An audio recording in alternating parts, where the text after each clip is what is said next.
ንስሐ መግባት ማለት አም ሶሪ ይቅር በለኝ በድያለሁ ምናምን የሚል ቃላት አይደለም። አይገናኝም ከሱ ጋር።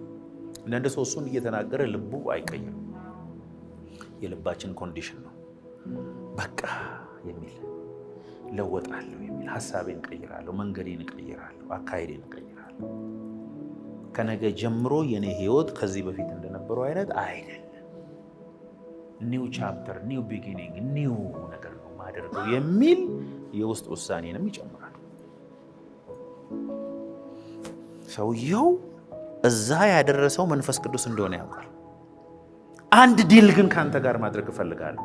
ቅዱሱ መንፈስ ከኔ አትውሰድ፣ ያ ውስጥ ያለው መንፈስ አድስልኝ፣ አንተ የምትወደውን ያ ንጹህ ልብ እንደገና ፍጠርልኝ አለ ማለት ነው።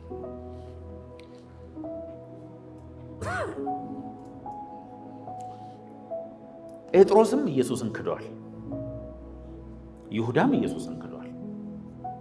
የጴጥሮስ ክህደት ከይሁዳ ክህደት አይበልጥም። የይሁዳ ከጴጥሮስ አይበልጥም። ሁለቱ ግን ልዩነት አላቸው። ይሁዳ በዛው የልብ እልህኝነት የቀጠለ ሲሆን ይሁዳ ይቅርታ ቢጠይቅ ጌታ ይቅር ይለዋል። የልቡ እልህኝነት አጋንንት እንዲገባበት አድርጓል።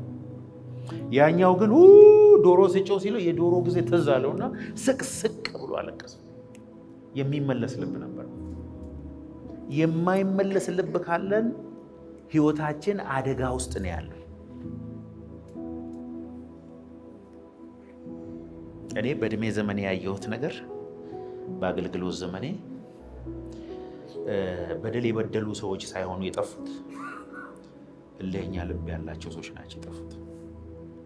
ልባችን ጥንክር ካለብን አደጋ ውስጥ ነው ያለው። እንደዚህ አይነት ልብ ያለው አለ። ደረቅ ይሁን አይመለስም።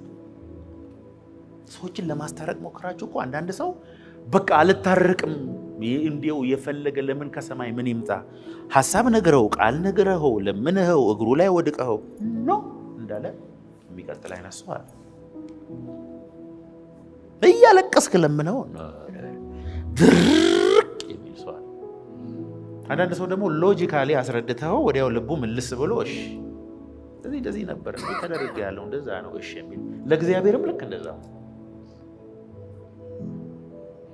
ነብዩ ናታን መጥቶ አንተ የሰው ሚስት ወስደህ ባልየውን እንትን ብለህ ከዛ እንደዚህ አደረገ ይሄንን አደረገ አንተማ ትጠፋለህ። ነብዩ ናታን ራሱ ደስ ሲል ንጉስን ትጠፋለህ ማለት የሚችል አሁን በእንደዚህ አይነት ነብይ ለሆነ ሰው ሄደ ተናገር ሲባል እኮ ሰው በርታ ሂድ በለው ጎበዝ ምናምን የሚል ነው ያለው።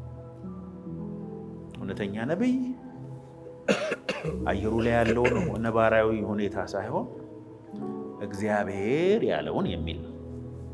አሜን አትሉም እንዴ? አሜን። ዛሬ ፊታችሁ የኦሪዮን ፊት ነው የሚመስለው።